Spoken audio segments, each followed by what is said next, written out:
We got new presidents of basketball operations for the Sixers, y'all, and it's none other than the analytics king himself, Daryl Morey. Welcome, Mr. Morey, to the city of brotherly love in Philadelphia, where we the most petty and ruthless sports town in America. I see you and Doc Rivers already embracing the city the past 2 weeks, and it's great. We're happy to have y'all. People that were messing up in the front office for the most part is out of the Sixers. And we got some new coaching assistants which seem legitimate, and all these things are great. But remember that the job is not finished.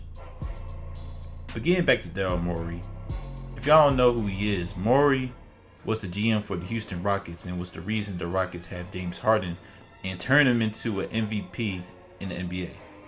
He's welcomed stars to the Houston Rockets like Dwight Howard before he fell off, Chris Paul, and Russell Westbrook. He's a good GM, so good that the Rockets in 2018 were a non-injury away from beating the Kevin Durant era Golden State Warriors. But that didn't happen, of course. Also a plus, he's close friends with our guy, Sam the God Hinkie. So he trusts the process. That's basically all you need to know about Daryl Morey.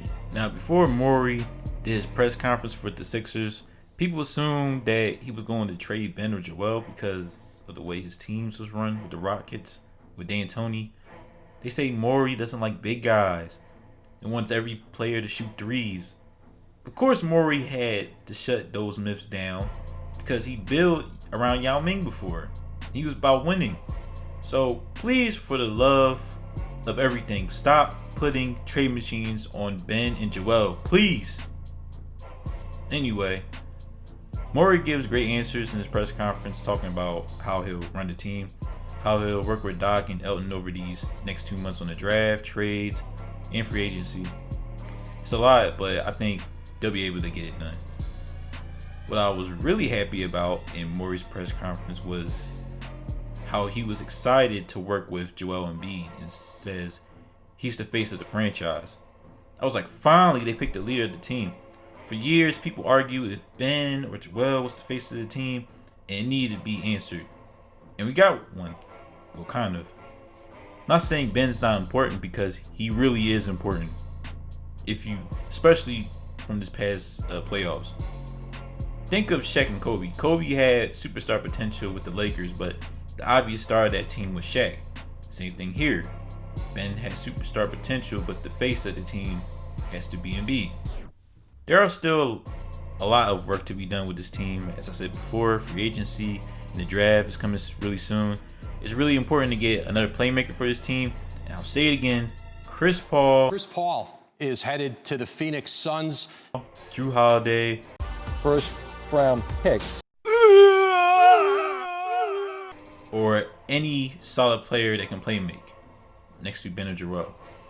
One of them can be great or just be a point guard that's capable of playmaking with Ben in the starting lineup. Then after that, get a backup center, obviously, if you trade Al, and get as many shooters as you can for the Sixers. It's great that Daryl Morey is here with the Sixers, but work still needs to be done. Josh Harris and Elton Brand, I still got my eye on y'all, but this was a good start. Make sure to like this video, comment down below your thoughts on Daryl Morey, and subscribe to the channel. I have other content like movie reviews, reactions, video essays, and I'll be giving y'all Sixers content this season. So thank y'all for watching, and I'm out. Peace.